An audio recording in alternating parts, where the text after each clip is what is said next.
Right, here we all are. You discovered something new. I took a closer look at that device. I was able to determine how it keeps the Void Gate sealed, but not how it might instead be employed to expand the opening. For that, I would need to reference the technique developed by Vritra's alchemists, no records of which appear to have survived the intervening years.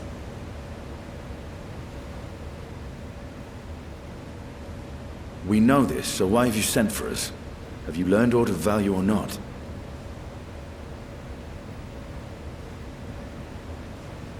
Patience, good sir. One must introduce the subject before launching into specifics.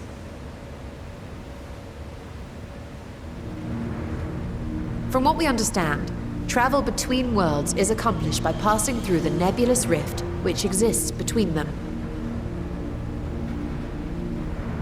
Picture, if you will, the moment you were called to the First.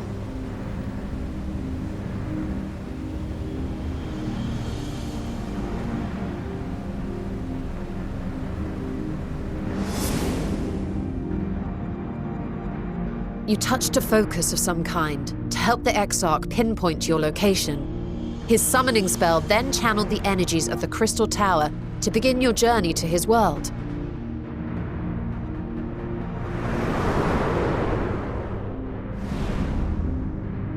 The magics tore a hole in the wall separating source and shard, and cast you into the intervening nothingness. In that place, the laws of nature hold no sway.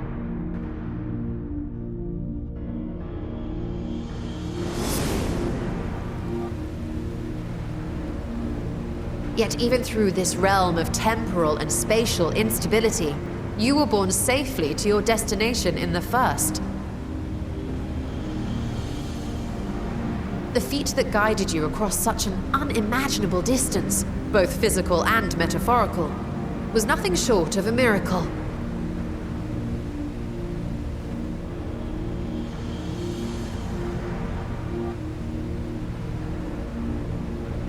Then what of the many voidsent found in the source? Who guides them here, and how? An excellent question. Though there are several methods by which the Void's denizens might intrude upon our world, the rituals of summoning are the most typical. For example, let us consider the Gargoyle, a creature of middling power.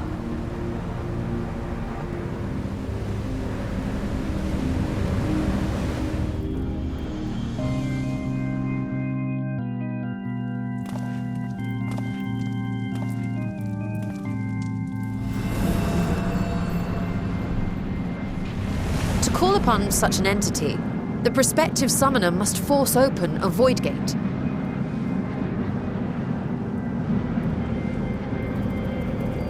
The portal lasts but a moment and is relatively small, allowing only an imp or other lesser being to squeeze through with their physical body intact.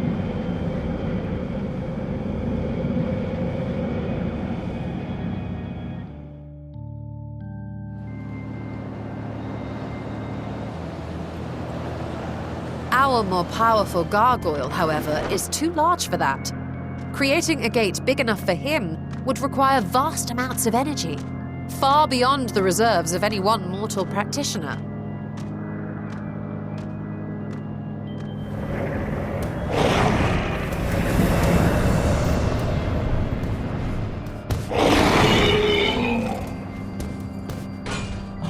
Instead, 'tis far more common to bring over only the entity's soul. We had a taste of that ourselves when a certain exarch dragged us to the First.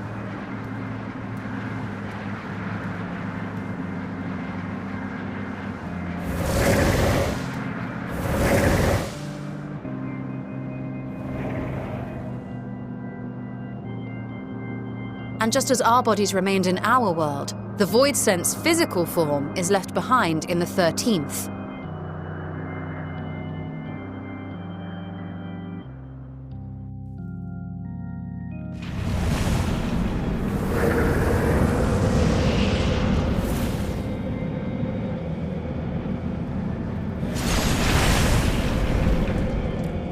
Once at its destination, the summoned soul is granted a temporary shell to inhabit. In the gargoyle's case, a stone effigy has proven a suitable vessel.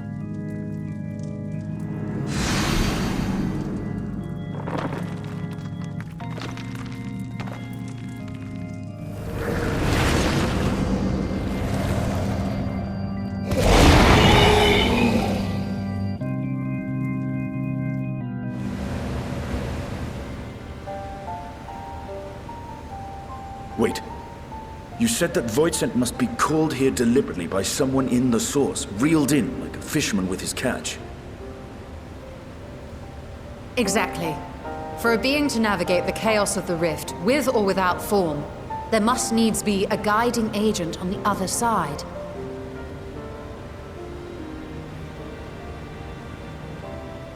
When the hordes poured forth from Alag's Great Gate, it was the technologists who drew them through. Though to my knowledge, planar fissures are in essence natural passages between our world and the void, which require no such guidance to traverse. Why is only the boundary between the source and the 13th so fragile? So much so that it often tears open of its own accord. I believe solving that mystery is key to understanding travel between the source and its reflections. And how do you intend to get your answers? No. The danger is too great.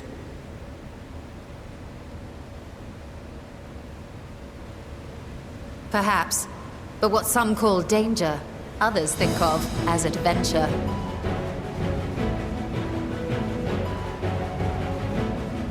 Were you not listening to my tale? Never mind that the means to expand the gate has been lost to the ages. Even could you force the portal wide enough, you would be greeted by an army of murderous horrors the very instant you step through.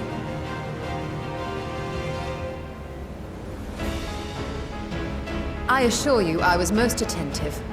And I agree that to go alone would be certain death. But if I were to bring along one who has already braved the 13th and humbled the cloud of darkness, well, I imagine my chances would be much improved.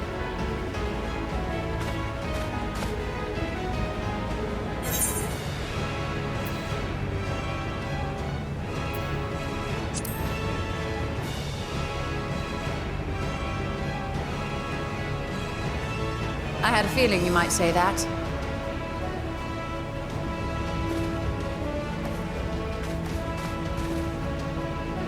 Once again, I put my life in your ever-reliable hands.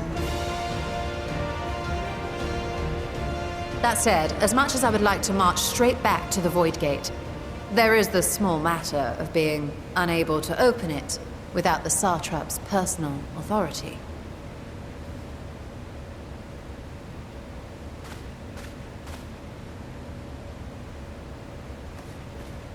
As I've said before, I will grant you and yours any boon you choose to name, provided it does not endanger my people. You have my word that we will take every precaution. Not a single Voidsent will be allowed to threaten Radzat-Han, assuming we manage to expand the portal in the first place. You have a plan. Actually, I had hoped you might help us with that. I presume the alchemists you retained supplied you with some explanation of their methodology. That they did. House Daimir was overseeing the project. Daimir. Ah, yes. The family associated with the great work.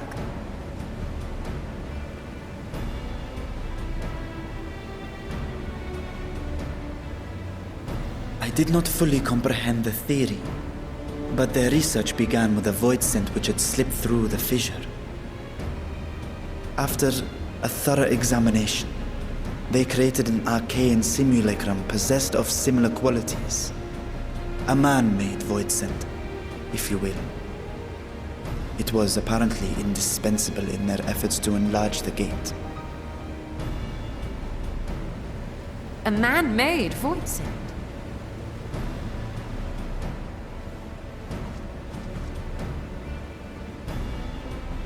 Yes. Being great admirers of the Archons, House Daemir submitted detailed notes to Charlene's official committee. They expected praise and accolades for their simulacrum, and were thus devastated to be informed that their work had been classified as prohibited material. If that's true, then those notes might still be stored in a forbidden archive somewhere. Not Google, of course, since that library had yet to be built. Which leaves us with...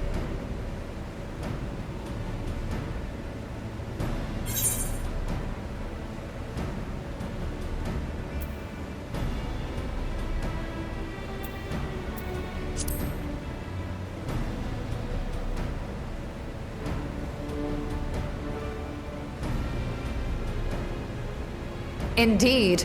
Numenon's restricted stacks may very well hold a copy. In which case, I say we head directly to Charleon.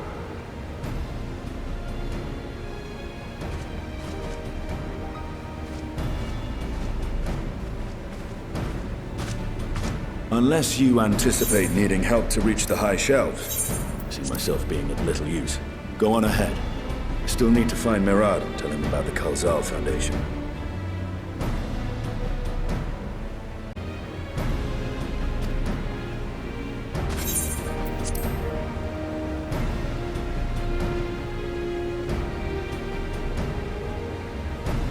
Let us be on our way as well.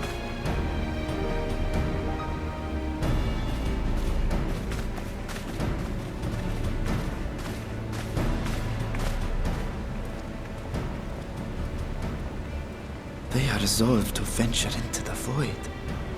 Do I sit idly by?